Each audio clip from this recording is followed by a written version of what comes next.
नमस्कार, मी राहुल. मी सन्माननीय मुख्यमंत्र्यांनी म्हटल्याप्रमाणे त्यांनी अहिल्यानगरला खूप मोठं भाषण केलं आणि त्यांना हे माहिती आहे की साखर कारखानदारी त्या ऊसाच्या वजनामध्ये म्हणजे मापातच माप आहे. आणि मला वाटत होतं की एकतरी सहकारी साखर कारखानदार पुढे येईल, सांगेल की नाही आमच्या साखर कारखान्यातल्या वजनामध्ये काही पाप नाहीये. एक खाजगी साखर कारखानदार आले पंचगंगाने, त्याची कहाणी पण महाराष्ट्राने बघितली. ज्या पद्धतीने आता शेतकरी व्यक्त होतात, आता 100 कारखान्याची जर गणिती विचारली आपण शेतकऱ्यांना, तर ते असं म्हणतात की 99 साखर कारखान्यामध्ये वजनामध्ये घोळ. म्हणजे साखर कारखान्यात ऊस आला आणि तो जर आम्ही बाहेर मोजून घेतला तर साखर कारखान्यातल्या ऊसाच्या वजनामध्ये तफावत 1, 2 असे अनेक साखर कारखाने आहेत ते ऊस उत्पादकाला तिथे येऊन वजन बघूच देत. नंबर 3, त्यांच्याकडं ह्या पद्धतीचे काटे आहेत, त्याला डिजिटल आपण म्हणतो. तर शेतकऱ्यांना हा संशय आहे की त्या डिजिटल काट्यामध्ये काही ना काही गोंधळ केला जातो आहे कुठल्या तरी इक्विपमेंटच्या मदतीने. आणि सगळ्यात महत्वाची गोष्ट आहे, जे शेखर गायकवाडीने सांगितलं की हे पूर्वीच लक्षात आलं होतं की ऊसाच्या वजनामध्ये घोळ आहे. आणि मग त्यांनी कमिटी बसवली. त्या कमिटीने मग वजन मापेचे जे अधिकारी असतात, IPS अधिकारी असतात, त्यांना हे सांगितलं होतं की वर्षभराच्या आत महाराष्ट्रातल्या तमाम साखर कारखान्यातले काटे हे डिजिटल झाले पाहिजे. ते झालेले नाही. आता जाचक साहेब आहेत, काय नमस्कार, तुम्हीच मला पहिले भेटले साखर कारखान्यात सहकारात. तुम्ही ते सोन्याचं काय सांगितलं? आमचं 28/5/25 संचालक मंडळ आलं.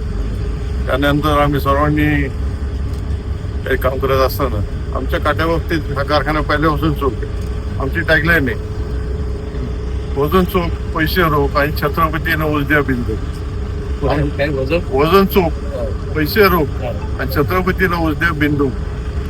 आणि आमचा दावा आहे या काट्यावर ऊसच काय, परंतु सोनं वजन करा, अजिबात फरक पडणार नाही. तुम्ही ऊस उत्पादक आहेत ना? हो. खरं आहे काय? बरोबर. चेअरमन समोर आहे, पण चाललंय म्हणजे छत्रपती साहेब इतर कारखान्याच्या परिसरामध्ये या पुणे जिल्ह्यामध्ये इतर कारखाने 200 रुपये जरी वाढवून दिले तरी छत्रपतीचा सभासद आपला काटा चेअरमन साहेबांनी सांगल्याप्रमाणे काटा चोख आहे. आणि त्याप्रमाणे चेअरमन साहेब सांगते की सोनं मोजलं तरी बरोबर आहे. खरं आहे काय? एक तरी साखर कारखाना सहकारी क्षेत्रातला मला भेटला. 70 वर्ष झाली त्या साखर कारखान्याला. पश्चिम महाराष्ट्रातला पहिला कारखाना, महाराष्ट्राच्या 3ऱ्या क्रमांकाचा कारखाना, खूप सारे वेगवेगळे प्रयोग करणारा कारखाना. मग मुख्यमंत्र्यांनी जर ठरवलंच आहे की या संदर्भामध्ये काहीतरी धोरणात्मक निर्णय घ्यायचा असेल तर जाचक साहेब सांगतील. हे असं सांगायची वेळ काय येते पण आपल्याला? असं एक प्रवास आहे असा की वजनात काहीतरी घडतंय, परंतु असं आमच्या ठिकाणी घडतं म्हणतात, परंतु एक शंका अनेक शेतकऱ्याच्या मनात आहे. आणि कुठं घडत असं घडून नाही, कारण शेतकरी हा सगळ्यात पवित्र प्राणी आहे, पवित्रावरचा. असं आहे की आपण इतक्या गोष्टीची उहापोह करतोच आहे. हे हातचं आपण बोलून काय होतं? तुम्ही करत नाहीये, तुमचं सगळं राजकीय कारकीर्द महाराष्ट्राला माहिती आहे. पण ही वस्तुस्थिती आहे की ही अपप्रवृत्ती साखर कारखानदारीत आहे ना. याला पण खरं आहे, दुर्दैवाने ते खरं आहे. दुर्दैवाने ते खरं आहे. जे शेतकऱ्याचे भूमिपुत्र वगैरे होते तिथं पण ते चालले खाजगी कारखाना मापात पाऊस चाललेला आहे. हे तुम्हाला सुचलं की आपण हे नाही करत, नाही सांगायचं. तुमच्या मनासू कधी आलं नाही. आणि शेतकऱ्याला त्या योग्य दाम मिळालाच पाहिजे यासाठी आम्ही हे सगळं चोख ठेवलेले. आणि हा काटा कोणी कधी येऊन चेक करू शकतो, कुठलाही सभासद येऊ शकतो, कुठला अधिकार येऊ शकतो. आणि कधी चेक करा, आपण आज चेक करा, आपलं स्वतः माझंही वजन करा. एकूण 4 वजन आपण दाखवा. एकूण 4 वजन काढतो, बरोबर? किती? 6 आहे. एक इकडे एक आहे, 2, 3, 4, 5, 6. सगळीकडे आलेलं प्रत्येक वाहन मोजायचं. प्रत्येक वाहन मोजायचं पुढेच येत नाही. कुठलं मोजायचं मोजायचं कुठलाही काटा बरोबर. आमचं काय होतं, एखादा शेतकरी बाहेर वजन करून आला, उगीच त्याला वाटतं तर बाहेर आलं ते पण आम्ही आमच्या वजनापर्यंत घेतो. आमच्या वजनामध्ये इतकी खात्री की बाहेरच्या आम्हाला विसंबून राहायची गरजच नाही. असं आजपर्यंत एक सिंगल केस झालेली नाही. 31,000 सभासद आमची, 31,000 पैकी कोणीही वजनात शंका घेतली नाही कारखान्यात. किंबहुना या शेतमध्ये आम्हाला असा अनुभव आला की बरेच शेतकरी होते ते म्हणजे काय मी इतर कारखान्या वाहतूक केली, आता केली, तेवढंच ऊस, तेवढेच थाप्या लावलेली ऊसाची, पण याचं वजन जास्त येते. किती फरक पडेल? एक 2-2.5 तास फरक पडायचा एका साधारण गाडीला? एका ट्रेनर जोडीला ट्रेनर 2 ट्रेनर असतात जुगाड म्हणायचे एका मागे जोड असतो ट्रेनर त्या 2 ट्रेनर असतात त्या जुगाड म्हणतात तर 2.5 ते 3 तासापर्यंत फरक स्वतः शेतकरी सांगतोय. दिवसाच्या वजनाच्या 10% फरक पहिली दुसऱ्या कारखान्यात दुसऱ्या कारखान्यात. आता आमच्या याच्यामध्ये 10% ऍडिशनल वाढ आणि ऍडिशनल आमच्याकडे आहे ते जे आहे ते त्यांच्या तुलनेत आहे ते वाढून आहे, जे आहे ते. कमी नाही जास्त नाही. मग मला सांगा जर असं असेल आता पण बोलत नाही पण साधारण जर हा 10%चा फरक किंवा 2%चा फरक एका टक्क्याचं नुकसान झालं. किती सांगाल? नुकसान होणार तर नुकसान आहे.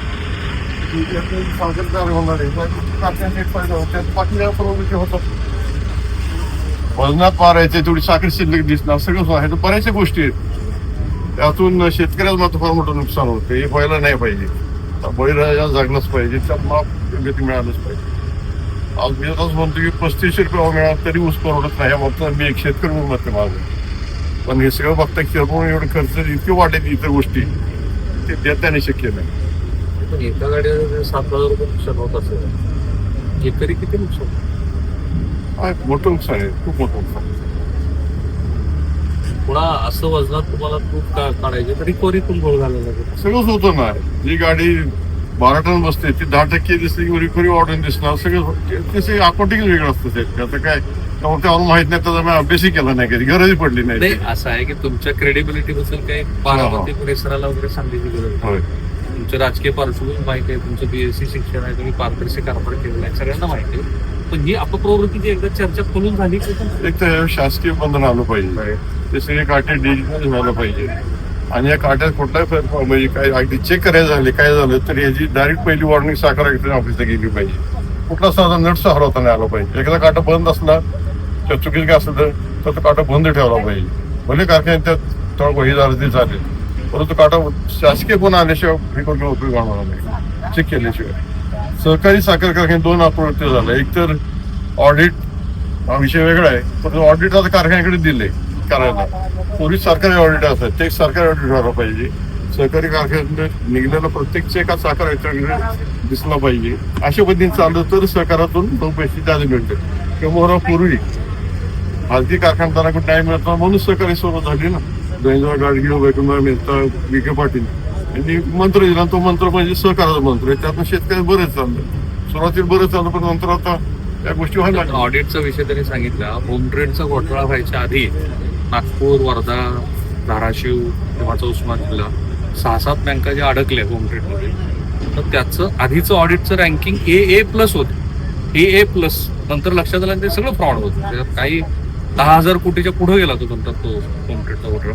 थोडक्यात म्हणजे प्रश्नपत्रिका आम्ही काढायची उत्तर पण आम्ही नाही असं झाले तसं नकोय नाही काही अपवादात्मक कारखाने सोडले तुमचं असेल किंवा कोंबडे साहेब असेल तो खाजगी कारखाना हे जे ऑडिट मॅनेज करणं प्रकार आहे तर काय होतं ऑडिट नेमायची मुभा संचालक मंडळात असतो ज्याला नेमायचं त्याला इतकी फी द्यायची त्याला सांगायचं ह्या पद्धतीने चालू तो काय काढतच नाही ऑडिटने फेरच काढत नाही दिक्कत आहे किंवा बिग्रेटी दूर मोकळा होतो इकडनं जाईल इकडनं जायचं तुमचा काटा काटे कुठं तिकडे असं इकडे झालं इकडून एंट्री पण आता समजा तुमचे ऑडिट मॅनेज केलं की आता मी बँकांचं सांगितलं AA+ सारखी भानगड होते इथं कसं रँकिंग येतं मला माहित नाही साखर कारखान्यावर रँकिंग कसं येतं हे पण नाही ना मार्क असतात एसटी बोलते एसटी बोलते बेरीज करून नाही मिळत किंवा सातत्य नाही मिळालेल्या काय A+ रँकिंग झालं तुला फायदा काय सगळे व्यवहार होतात म्हणजे बँकिंग व्यवहार सगळ्या गोष्टी ते बरं पडतं ना ज्या कारखान्यांचा CD असेल त्याला वित्त पुरवठा करायला बँका गरजच नाही बऱ्याचशा गोष्टी रँकिंग महत्वाचं बँकिंग महत्वाची आपणच आपल्यासाठी रँकिंग घ्यायची हो त्याच्यावर काही थर्ड पार्टी ऑडिटर करूच नाही कारण मी आता त्याच्यावर हे समज थर्ड ऑर्डर म्हणलं की मग साखर तक्रार करा सहकार मंत्री तक्रार करा किंवा मग हायकोर्टात जावं ही लेंदी परिस्थिती आहे सर्वसामान्य शेतकरी करू शकतो हायकोर्ट वगैरे हे आवाक्याच्या गोष्टी असतात पॉलिसीज ते सगळ्याच गोष्टी ते सगळं फिरत राहतात थोडं बोलायची एक 10 किलो शिफ्ट द्यायच्या 9 किलो द्यायचं म्हणलं तर मला 1 किलो तो तरी नको पाहिजे आम्ही काही विसल प्युअर वगैरे त्यांची ती भूमिका नाही त्याची आपण प्रवृत्ती आहे तुम्हाला काही तेलमध्ये टाका कुणाच्या तरी घरावरची झाडी टाका वगैरे अशी अजिबात भूमिका नाही. जे झालं ते झालं, गंगेला मिळालं. इथून पुढं तरी ते होऊ नये ना. जर मुख्यमंत्र्यांचे ते लक्षात आले आणि त्यांनी अहिल्यानगरमध्ये इतकं मोठं भाषण केलंय आणि हा 7वा-8वा भाग आहे, 100 कारखाने असतील, हा सोडून देऊ. ऊस उत्पादक आहेत ना सगळे, सगळे आहे ना. किती कारखान्यामध्ये वजन काट्यात तपावतात? आमच्या छत्रपती इथं सोडून इतर कारखाने. आमच्या इथं म्हणजे हार्वेस्टरने तोडलेला असू द्या, लेबरने तोडलेला असू आपण द्या. ह्या कारखान्याच्या विषयाबद्दल बोलत नाही. नाही इथलं सांगतो मग नंतर तर इथं ज्या काट्यावरून ऊस येतो त्याच काट्यावरून साखर सुद्धा दिली जाते. हे फार हा. इंटरेस्टिंग आहे. मग मळी असू द्या. थांबा. हे मला आता एक नवीन एक फीडबॅक मिळाला मला, की ऊस ज्या काट्यावर वजन केलं जातं ते आणि साखर कारखान्याचं साखर बाहेर पडते, तेच काढते.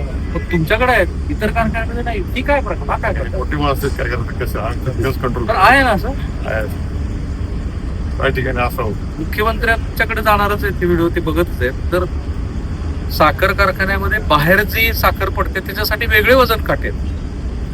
बरं, आणखी मला असं सांगितलं गेलं, काही चेअरमन त्यांच्याकडे आता हे एवढं तुम्ही सगळे गोळ घातले त्याच्यामध्ये, तर त्यांनी त्यांच्या नातलगांच्या, त्यांच्या ड्रायव्हरच्या, अमक्या धमक्याच्या नावावर इतका ऊस घातला की त्याचे 2-2, 5-5 हजार मेट्रिक टनाचे पैसे हे त्यांच्या नावावरती आहेत असं म्हणतात. पुन्हा तोच भाग आहे की ते काही त्यांचं फार खरंली इन्व्हेस्टिगेशन वगैरे करावं असं माझा भाग नाही. आपण बघूया वजन का. पण जी काही आपण प्रवृत्ती चांगली पाहिजे. हा आपला रेग्युलर वजन इलेक्ट्रिकल आहे. कसं फंक्शन करतो साहेब? हा फंक्शन कुठलाही चेक करायचं. ह्या एक बैलगाडी नाही, ह्या बैलगाडी बैलगाडी कोण?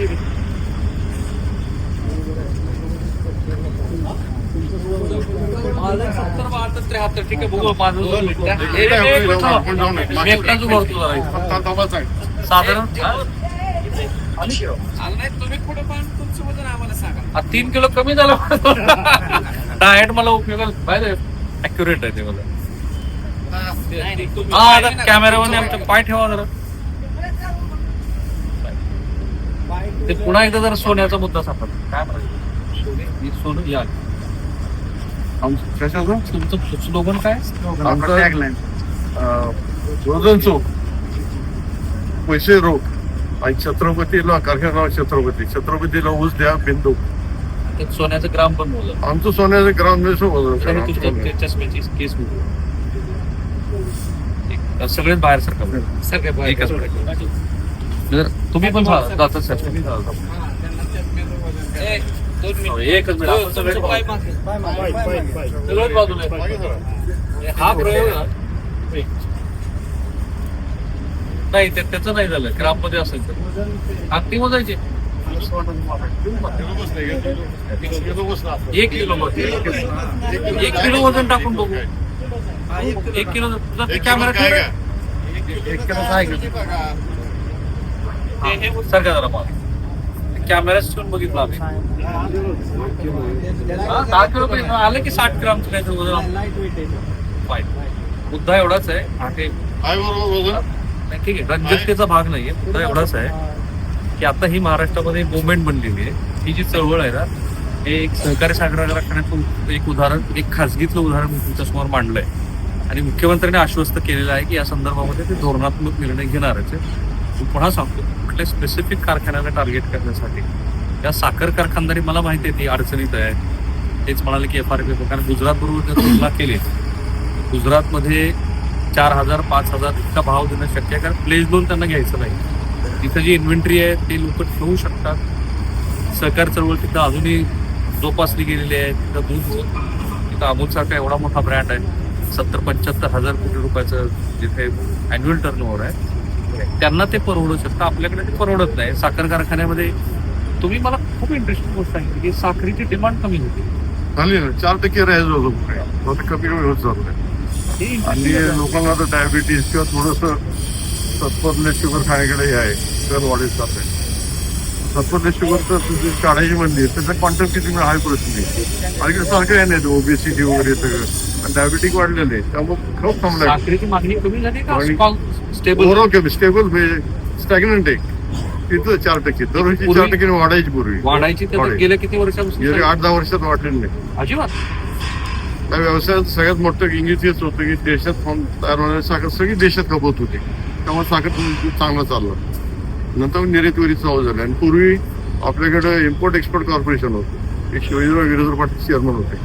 ते दरवर्षी कंपल्सरी एक्सपोर्ट असायचं, एक्सपोर्ट करायचं दरवर्षी प्रत्येक कारखाने एक ठराविक क्वांटिटी मिळायची. आम्हाला 25 क्विंटल आली की तोटा झाला तरी कारखान्याने तोटा सोसायचा आणि फायदा झाला तर प्रत्येक कारखान्यात ते पैसे वाटून मिळायचे प्रत्येक कारखान्यात.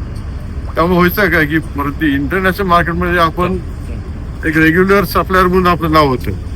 आता कसं आपण ऑकेजनल सप्लायर झालोय, तर इंटर मार्केटमध्ये आपलं तेवढंच हे नाही, ते राहत नाही. ते आपल्या धोरणात साखर रिलीज कशी करावी, निर्यातीची धोरणं कशी ते काय असावी, परत फारच विचित्र प्रकार होता. एमएसपी वाढलेली नाही गेल्या 8 वाढली पाहिजे. इतक्या मोठ्या आव्हानाचा जो व्यवसाय सामना करतो आहे त्या व्यवसायाचा हा अप्रोच त्याच्याच वर्गातच खूप सारे उपाय त्यांनी अगदी हातात दिसत. आय होप की साखर कारखान्याला पॉझिटिव्ह घेतली. तो विश्वास त्यांनी स्वतः सांगितलं जायचं कारण की आमच्याकडे ग्राममध्ये पण हा विश्वास तुमच्या सभासदांना नाही, एवढंच मला तुम्हाला सांगताय ना की तुम्हाला तुमच्यावरती काही फौजदारी कारवाई त्याच्यावर. पण हे जोपर्यंत होत नाही तोपर्यंत ही मोहीम चालू आहे.